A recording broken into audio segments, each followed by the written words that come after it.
I'm the 13th Wolfman, and the people over at VCI were happy enough to send over Scream Theater Volume 8. Volume 8 consists of Ruby and Kiss of the Tarantula. Let's get to Kiss of the Tarantula. So there's this young lady who is raised in a mortician's home, a funeral parlor, basically. And her father is the head mortician, and her mom's I don't know how to describe her mom. She's not really the worst person, but she's a little overwhelming from time to time. And this little girl doesn't have any friends. Everyone thinks she's kind of a freak because she lives where she lives. And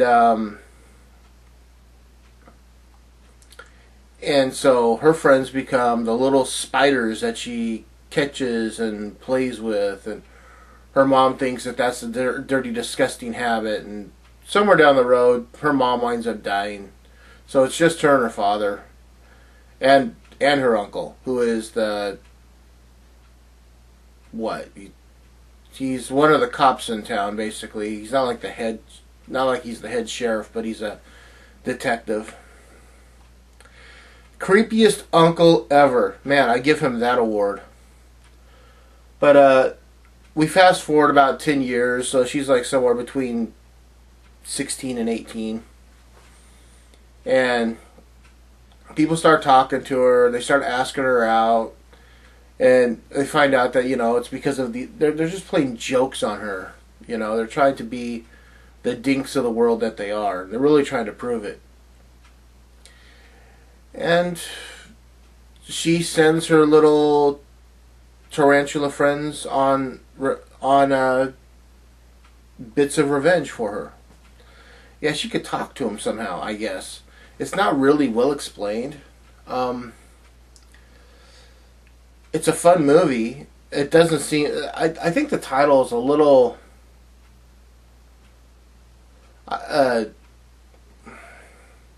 deceptive. I have this on VHS, and I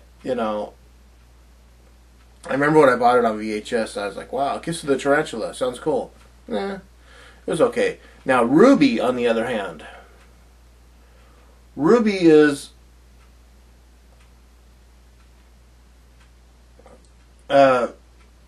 Ruby is all about this girl that is raised in the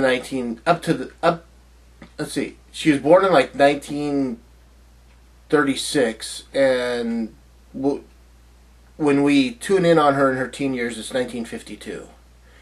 She grows up basically living at again, it's one of those things where they live at the weirdest places, but her mother owns a drive-in theater, and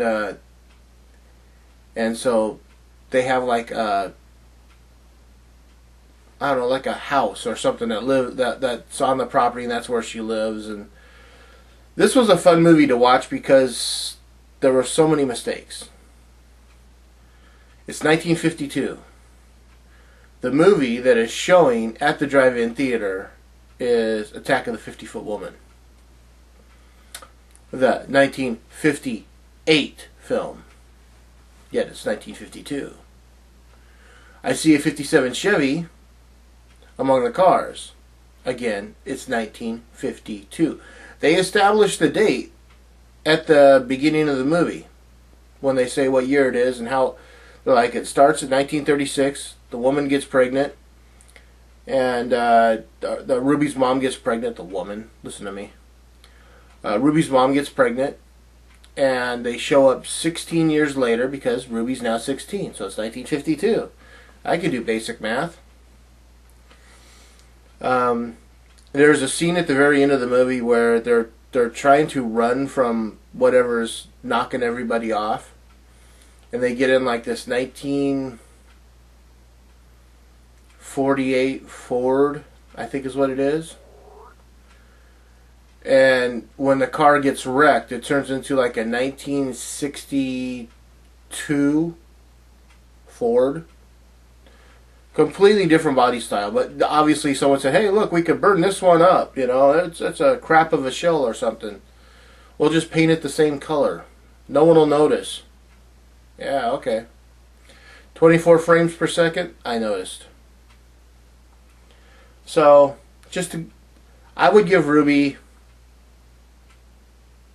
I'd give Ruby a 3 chainsaws out of 4. I would give Kiss of the Trantula 2.5 chainsaws out of 4. It's definitely worth picking up because it is, you know, VCI, and they do a really good job restoring stuff. I'm the 13th Wolfman.